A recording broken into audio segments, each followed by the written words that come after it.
A very good morning to all of you students. 11th class का physics का Apex classes YouTube channel पे आज दूसरा lecture लेने जा रहे हैं। तो ध्यान दीजिएगा, आज के लेक्चर का उद्देश्य है आपको बहुत ज़्यादा डिटेल में एनालिसिस करते हुए आपके सिलेबस के बारे में बताना, जिससे आपको पता चले कि आपको क्या पढ़ना है, 11th में कौन से टॉपिक्स पढ़ने हैं। तो देखते हैं स्टूडेंट्स, आप सिलेबस का महत्व ऐसे ही समझ लीजिए। मान लीजिए एक चिट्ठी आपने बहुत सुंदर लिख दिया, बहुत अच्छी अच्छी बातें लिख दी। जब आप उसको पोस्ट करने जा रहे हैं, उसके एनवलप के ऊपर आपने एड्रेस नहीं लिखा, भूल गए, तो क्या वो चिट्ठी अपनी मंजिल तक पहुंच पाएगी?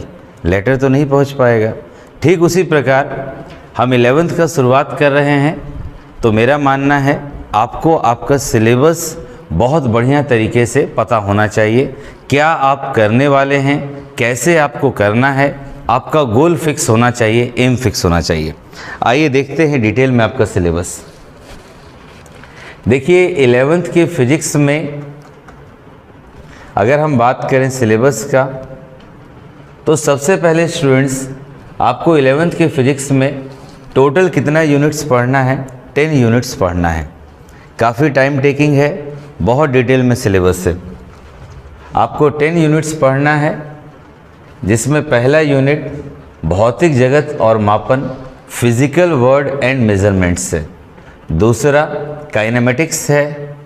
तीसरा लॉ ऑफ मोशन। चौथा यूनिट आपका कार्य ऊर्जा शक्ति, वर्क एनर्जी पावर।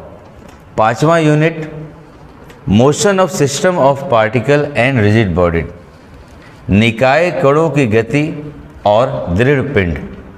छठवां नंबर ग्रेविटेशन, गुरुत्वाकर्षण। सातवें नंबर पे आपको प्रॉपर्टीज ऑफ बल्क मैटर, यानी पदार्थों के गुण स्थूल अवस्था में आपको पढ़ना है। आठवें नंबर पे थर्मोडायनेमिक्स है, आपको फिजिक्स में भी मिलता है और इसका कंसेप्ट आपको केमिस्ट्री में मिलता भी है। 9th यूनिट है आपका behaviour of perfect gas and kinetic theory of gases, आदर्श गैसों का व्यवहार और गैसों का अणुगति सिद्धांत। इसके बारे में हमें केमिस्ट्री में भी पढ़ना है और फिजिक्स में भी पढ़ना है, फर्स्ट ईयर में ही। यूनिट 10 लास्ट यूनिट है आपका ऑसिलेशन एंड वेव, दोलन और तरंगे। ये तो एक मैंने शॉर्ट में आपको बता दिया कि 10 यूनिट्स आपको पढ़ना है। थोड़ा सा हमने और हमारी टीम ने प्रयास किया है कि आपको आपके हर यूनिट के बारे में कुछ डिटेल में बताया जाए, किस में क्या पढ़ना है। आइए देखते हैं। देखिए पहला यूनिट, दूसरा यूनिट और तीसरा यूनिट अगर आप सबको मिला दीजिए, कितने मार्क्स का आपका पूछेगा? 23 नंबर का ये आपसे पूछेगा। ये तो मार्क्स का बात हुआ। टोटल थ्योरी आपको पता है 100 मार्क्स का पेपर होता है, जिसमें 70 नंबर का आपका थ्योरी का एग्ज़ाम है और बाकी 30 नंबर प्रैक्टिकल। और आप जानते हैं प्रैक्टिकल में मार्क्स तो आपको बेहतर मिल ही जाता है, मेन थ्योरी पे फोकस करना होता है। आइए देखते हैं। पहला यूनिट है हम लोगों का फिजिकल वर्ड एंड मेजरमेंट। तो बेसिकली देखिए फिजिकल वर्ड जो है उसमें हमें पढ़ना है फिजिक्स के बारे में। फिजिक्स क्या है, फिजिक्स कहाँ से आया, फिजिक्स का डेफिनेशन क्या होगा, फिजिक्स का अदर ब्रांचेस में क्या रोल होता है, जैसे फिजिक्स का रोल केमिस्ट्री के साथ कैसा है, फिजिक्स का रोल मैथमेटिक्स के साथ कैसा है।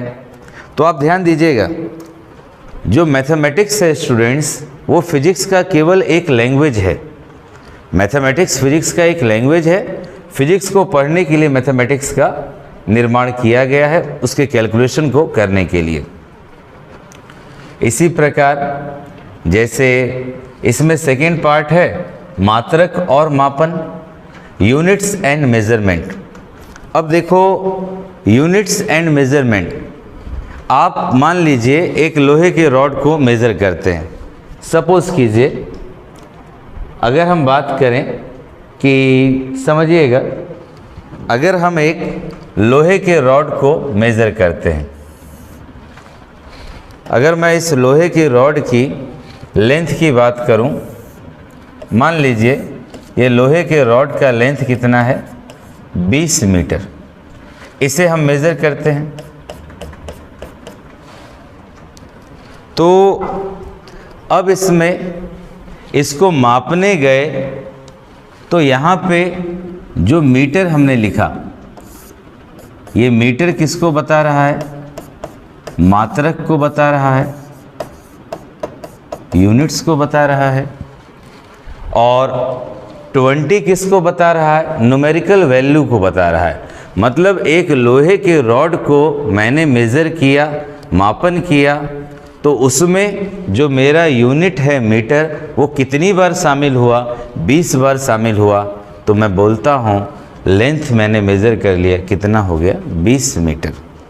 कई बार बहुत से क्वेश्चन स्टूडेंट्स पूछ देते हैं कि सर मेज़रमेंट का ज़रूरत क्यों पड़ता है, what is the need of measurement. तो देखिए, अगर मैं आपसे ऐसे पूछूं कि आप बताइए कि घोड़े का भार ज़्यादा है कि हाथी का भार ज़्यादा है, आप 2 मिनट में बता दीजिएगा सर कौन सा बड़ा काम है। ये तो हम भी जानते हैं, हाथी का भार ज़्यादा है, घोड़े का भार कम है।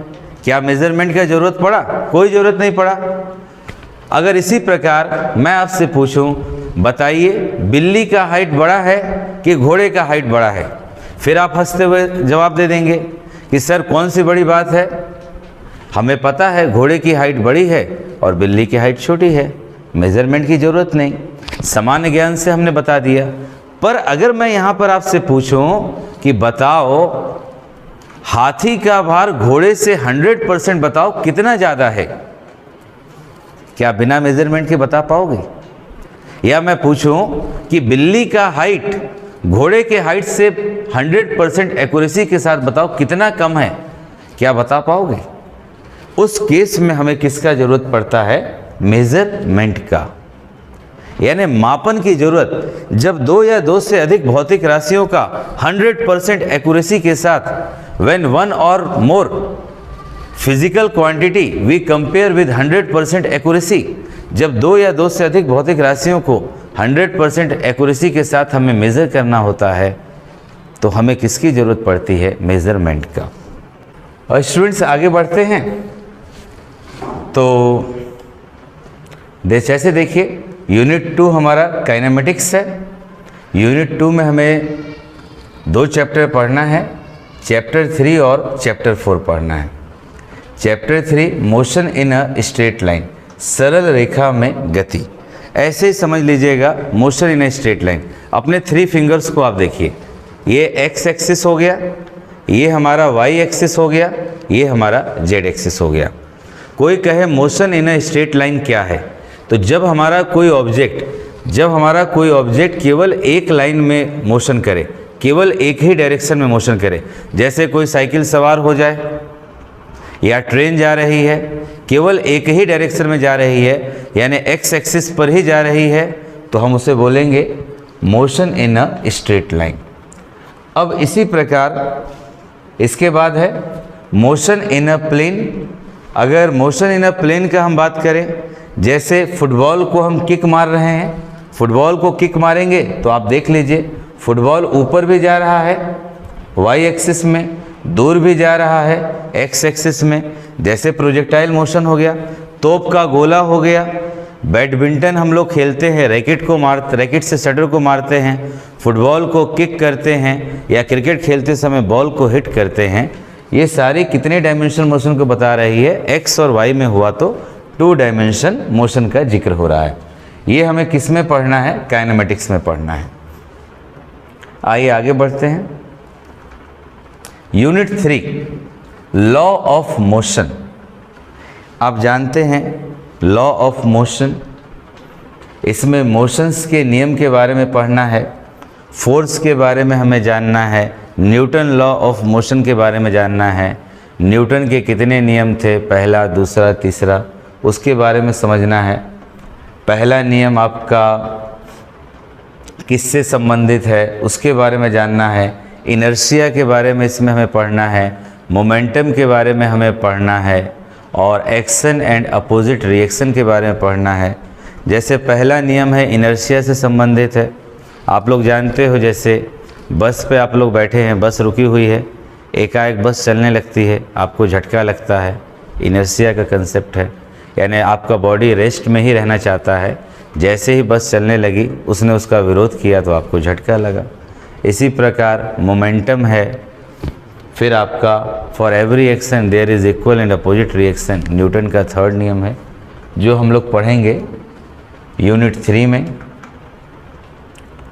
फिर जब हम यूनिट 3 में फोर्स के बारे में जान जाएंगे तो यूनिट 4 में पढ़ना है वर्क, एनर्जी, पावर के बारे में, कार्य, ऊर्जा, शक्ति के बारे में।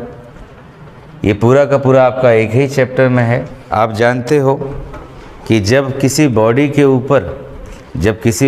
ऊपर हम फोर्स लगाते हैं और उस बॉडी में डिस्प्लेसमेंट होता है तो हम कहते हैं वर्क डन हुआ। जैसे आप देख सकते हैं, अगर हम बात करें, सपोज़ कीजिए अगर हम इस बॉडी का बात करें,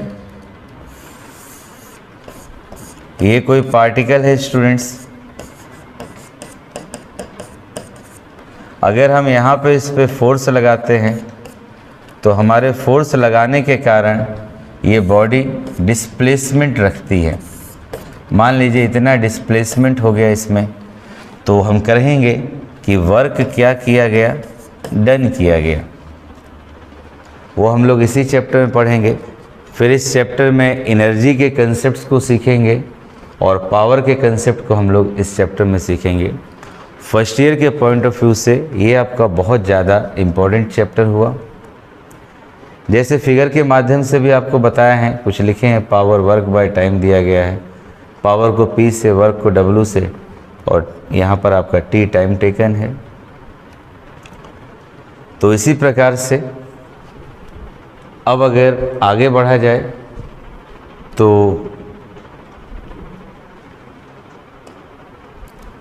बात करते हैं यूनिट 5 का, motion of system of particle and rigid body. यानी इसमें हम लोग पढ़ेंगे जब बहुत छोटे छोटे पार्टिकल आपस में एक साथ शामिल हो जाते हैं तो एक बड़ा सा बॉडी बन जाता है, रिजिड बॉडी, और वो एक पूरा बॉडी बन जाएगा तो उसका मोशन कैसे होगा। जैसे अगर छोटी सी बात इसमें करें तो इसमें हम लोग पढ़ेंगे